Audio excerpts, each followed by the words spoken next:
Lok Sabha speaker ने 3 सदस्यों की समिति का गठन किया है और समिति में सुप्रीम कोर्ट और हाई कोर्ट के एक जज और एक कानूनविद शामिल है। कमेटी में देखिए सुप्रीम कोर्ट के जज अरविंद कुमार, मद्रास हाई कोर्ट के जस्टिस मनिंदर मोहन और कर्नाटक हाई कोर्ट के सीनियर एडवोकेट बीवी आचार्य शामिल है। ये विवाद तब शुरू हुआ था जब 14 मार्च को जस्टिस वर्मा के नई दिल्ली आवास के बाहरी हिस्से में जले हुए नोट मिले थे। इस घटना ने न्यायिक हलकों में हड़कंप मचा दिया था। इसके बाद जस्टिस वर्मा को दिल्ली हाई कोर्ट से इलाहाबाद हाई कोर्ट भेज दिया गया। इसके साथ ही आरोपों की जांच के लिए एक आंतरिक समिति गठित की गई थी। भारतीय संविधान के अनुच्छेद 124 के साथ पठित अनुच्छेद 217 और अनुच्छेद 218 के अंतर्गत इलाहाबाद उच्च न्यायालय के न्यायाधीश न्यायमूर्ति यशवंत वर्मा को पद से हटाने के लिए ये प्रस्ताव प्रस्तुत करते हैं। कृपया इस प्रस्ताव पर आगे की कार्रवाई की जाए। इस प्रस्ताव को नियमानुसार उचित पाते हुए मैंने इसकी स्वीकृति प्रदान की है। न्यायाधीश जांच अधिनियम 1968 की धारा 3 की उपधारा 2 के अनुसार मैंने न्यायमूर्ति यशवंत वर्मा को पद से हटाने के अनुरोध के आधारों की जांच करने के उद्देश्य से निम्नलिखित 3 सदस्यों वाली एक समिति गठित की है।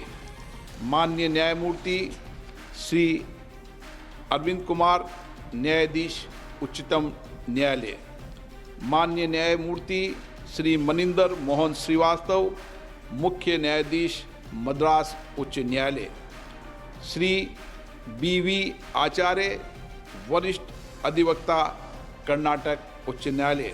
समिति यथाशीघ्र अपनी रिपोर्ट प्रस्तुत करेगी।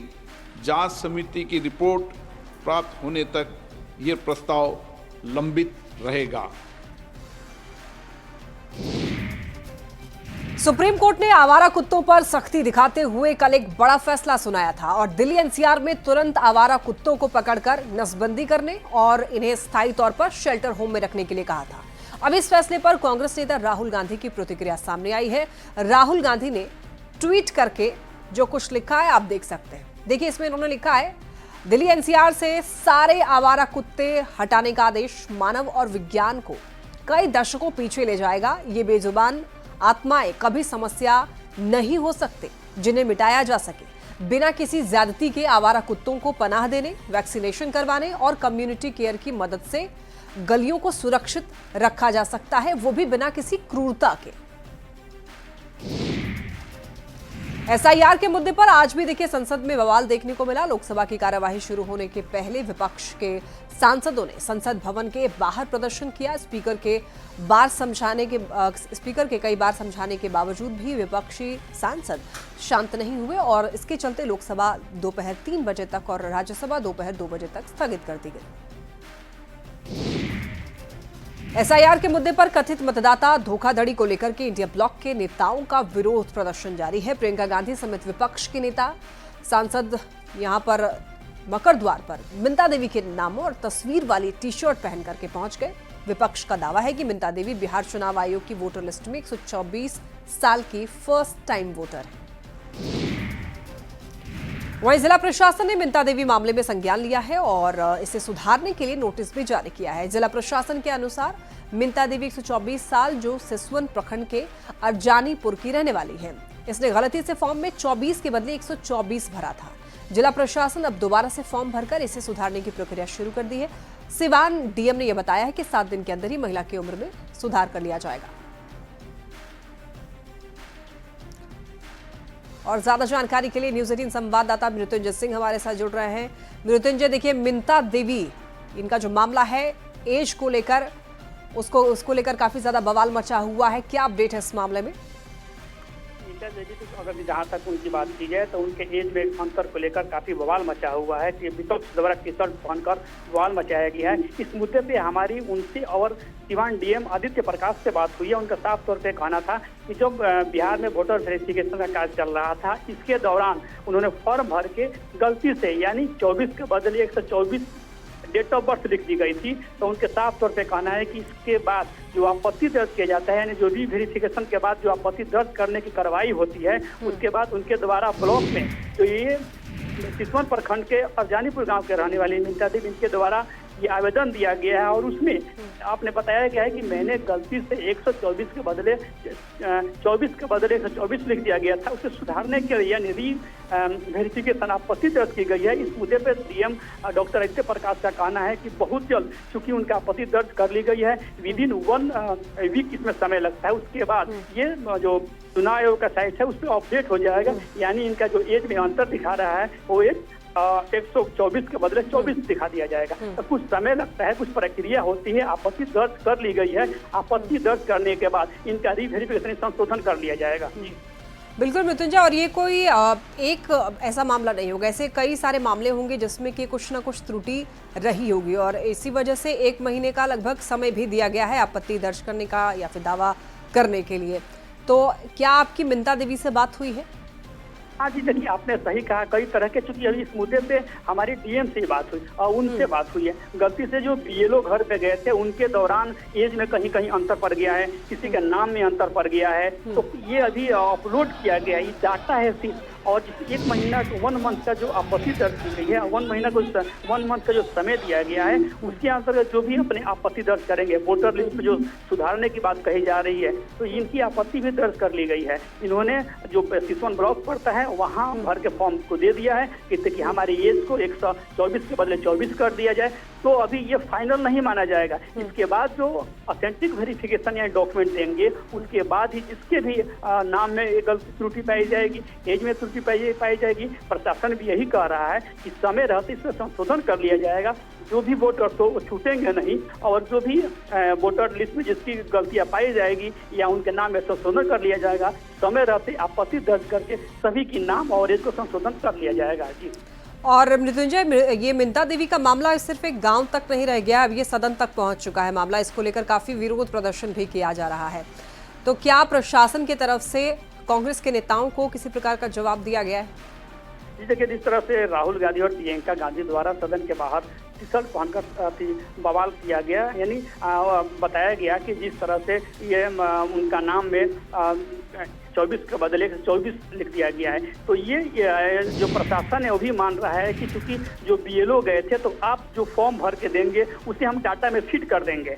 तो ये मिंता देवी के द्वारा प्रशासन मान रहा है कि 24 के बदले 124 एज भर के अंकित करके बीएलओ को दे दिया गया था, तो उसमें जो भी आप भर कर देंगे, चाहे आपका नाम हो, एज हो या एज पेस हो, उसे फिट कर दिया जाएगा। लेकिन ये गलती मिंता देवी की मानी जा रही है, उन्होंने 24 के बदले गलती से 124 एज अपना मेंशन कर दिया गया था, जिस वजह से ये चुनाव आयोग के साइट पे वो चला गया था। अब जब मामला सामने आया है तो जो 1 मंथ का सभी को समय दिया गया है कि आप समय रहते अपने एज में सुधार कर ले या नाम में सुधार कर ले, तो इस मामले में जिला प्रशासन के संज्ञान में आया है, उनके द्वारा फॉर्म फिलअप कर दिया गया है। लेकिन डीएम का कहना है कि इसमें 1 वीक का प्रक्रिया लगता है, आप अपलोड करेंगे तो 1 वीक इसमें प्रक्रिया लगेगा, उसके बाद ऑटो इनका नाम जो एज है उसमें सुधार हो जाएगा और 124 के बदले 24 से अंकित हो जाएगा। जी बिल्कुल, और सबसे बड़ा सवाल और अहम सवाल मृत्युंजय ये उठता है कि क्या मिंता देवी इसके लिए सहमत है कि उनका ये जो मुद्दा है वो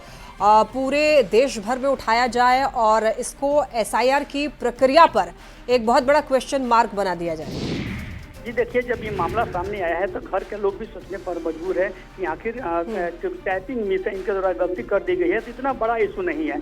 जब प्रशासन द्वारा आपत्ति दर्ज कर लिया गया है, सुधारने की प्रक्रिया की जा रही है, इसमें समय लगता है। जो चुनाव आयोग का साइट है उसमें जो रियल डेट ऑफ बर्थ है इनको अंकित करने में समय लगता है, प्रक्रिया शुरू कर दी गई है, तो इतना बवाल मचाने से कोई फायदा नहीं है। फिर भी जो विपक्ष है मुद्दा बनाने की कोशिश कर रहा है, तो वहीं ये मामला सामने आने के बाद चूंकि एक वोटर जो भी है वो भी चाहते हैं कि मेरे जो डेट ऑफ बर्थ है उसमें कहीं गलती नहीं हो, मेरे नाम में गलती नहीं हो, तो वो खुद आपत्ति दर्ज कर लिया गया है। और यही कारण है कि चुनाव आयोग द्वारा समय दी गई है कि अगर कहीं पर अगर त्रुटि होती है, कोई आपको कंप्लेन करना है, तो आप इसमें रीवेरिफिकेशन माध्यम जो मतदाता वेरिफिकेशन का जो कार्ड को समय दिया गया है उसमें अपना दर्ज करा पाएंगे। ये प्रक्रिया सिवान में उनकी मिंता देवी के द्वारा कर ली गई है, यानी कल उनका जो प्रखंड पड़ता है सिसवन, वहाँ पे उनका रीवेरिफिकेशन के लिए आवेदन कर दिया गया है।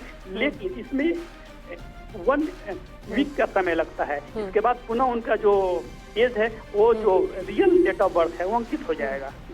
बिल्कुल मृत्युंजय, और देखिए जब 1 महीने का समय भी दिया गया है, विनीता देवी खुद भी ये बात कह रही हैं और शिकायत दर्ज किया जा चुका है प्रशासन की तरफ से, डीएम की तरफ से कह भी दिया गया है कि 7 दिन के अंदर से सुधार भी कर लिया जाएगा, इसके बावजूद प्रदर्शन फिर क्यों? हाँ, जाहिर सी बात है, जब कुछ प्रक्रिया है और समय दी जाती है तो विपक्ष इस तरह हंगामा नहीं करना चाहिए। वो भी इस बात को मान रहे हैं कहीं ना कहीं मेरी गलती से जो डेट ऑफ बर्थ है उसमें अंतर हो गया है और इसकी प्रक्रिया सिवान जिले में की जा रही है। वहीं इस मुद्दे पे हमारे डीएम से बात होगा, उन्होंने साफ तौर पे आदित्य प्रकाश का कहना है कि कहीं ना कहीं समय लगता है इस कार्य में। बिल्कुल मृत्युंजय, तो समय लगेगा, 7 दिन का समय मांगा है, डीएम ने कह दिया है कि बहुत जल्द सुधार कर लिया जाएगा। धन्यवाद आपका इन तमाम जानकारी के लिए, अपडेट्स के लिए। चलिए बढ़ते हैं खबरों में आगे। देखिए कांग्रेस सांसद और लोकसभा नेता प्रतिपक्ष राहुल गांधी ने एसआईआर के मुद्दे पर यह कहा कि केवल 1 सीट नहीं है, बहुत सारी सीटें हैं और ये राष्ट्रीय स्तर पर किया जा रहा है और व्यवस्थित ढंग से किया जा रहा है। चुनाव आयोग जनता है और हम चुनाव आयोग जो है वो जानता है और ये हम भी जानते हैं। पहले हमारे पास सबूत नहीं थे, लेकिन अब हमारे पास सबूत है और हम संविधान की रक्षा कर रहे हैं। एक मतदाता एक मत संविधान का आधार है और चुनाव आयोग की जिम्मेदारी है कि वो एक व्यक्ति एक मत को लागू करें, लेकिन उन्होंने ऐसा नहीं किया। चुनाव आयोग ने एसआईआर के दौरान बिहार के दरौंदा में एक महिला विनीता देवी की उम्र 124 साल बताए जाने पर उन्होंने ये कहा है कि ऐसे अनगिनत मामले सामने आए हैं, अभी पिक्चर बाकी है। नेशनल लेवल पे किया जा रहा है, सिस्टमैटिकली किया जा रहा है। इलेक्शन कमीशन जानता है, हम जानते हैं। पहले सबूत नहीं था, अब क्लियरली सबूत है और हम कॉन्स्टिट्यूशन की रक्षा कर रहे हैं। 1 मैन 1 वोट कॉन्स्टिट्यूशन का फाउंडेशन है और इलेक्शन कमीशन की ड्यूटी है कि वो 1 मैन 1 वोट इन्फोर्स करें और उन्होंने नहीं किया।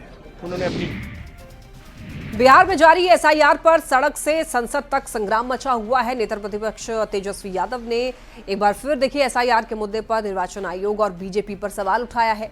तेजस्वी यादव ने यह कहा कि एसआईआर बीजेपी का एक षड्यंत्र है जो निर्वाचन आयोग के माध्यम से कराया जा रहा है और इसीलिए एसआईआर नहीं उसकी प्रक्रिया का विरोध किया जा रहा है। तेजस्वी ने आरोप लगाया है कि निर्वाचन आयोग सुप्रीम कोर्ट की बात भी नहीं मान रहा है। षड्यंत्र है भाजपा का और भाजपा इलेक्शन कमीशन को आगे करके अपना काम करवा रहा है। जो काम भाजपा खुद से नहीं कर सकती वही काम जो है इलेक्शन कमीशन से कराया जा रहा है। एसआईआर का कोई विरोध नहीं किया है, जो प्रक्रिया जो की गई है उस पर जो है विरोध किया गया है, लेकिन कई बार जो है सुप्रीम कोर्ट की बात को ही नहीं मान रही है। इलेक्शन कमीशन कई सलाह दिया, कई बात किया, लेकिन केवल संवैधानिक संस्था होने का दुरुपयोग जो है चुनाव आयोग कर रहा है। जमुई से बीजेपी विधायक श्रेयसी सिंह ने नेता प्रतिपक्ष तेजस्वी यादव पर हमला बोलते हुए ये कहा है कि तेजस्वी यादव जो है वो स्तर गिराकर राजनीति कर रहे हैं। तेजस्वी यादव बिहार के लोगों की आंखों में धूल झोंक कर राजनीति कर रहे हैं। श्रेयसी सिंह ने यह कहा कि एसआईआर के मामले में तेजस्वी ने कहा था कि वो लोग चुनाव का बहिष्कार कर सकते हैं, बिहार की जनता ही तेजस्वी को बहिष्कार करने वाली है। लालू प्रसाद यादव जी के जो बेटे तेजस्वी यादव वो पूरी तरीके से अपना आपा खो चुके हैं। उनको आपने हाल के विधानसभा के सत्र में भी देखा कि वो किस तरह से ऐसी अमर्यादित भाषा का प्रयोग कर रहे थे जिसको मैं शायद आज मीडिया के सामने बोल भी नहीं पाऊंगी। ऐसा एक्शन कर रहे थे जो एक महिला होने के नाते मुझे शर्म आती है कि इतने स्तर गिरा के वो अपनी राजनीतिक रोटी सेकने का काम कर रहे हैं। उसके बाद वो मीडिया के सामने आते हैं, एसआईआर के माध्यम से ईपीआईसी नंबर को झूठा ठहराने का काम करता है, जो तुरंत ही उनका पर्दाफाश हो जाता है। चलिए और इसी के साथ इस बुलेटिन में फिलहाल इतना ही। खबरें लगातार जारी है, आप देखते रहिए न्यूज़ 18 बिहार झारखंड।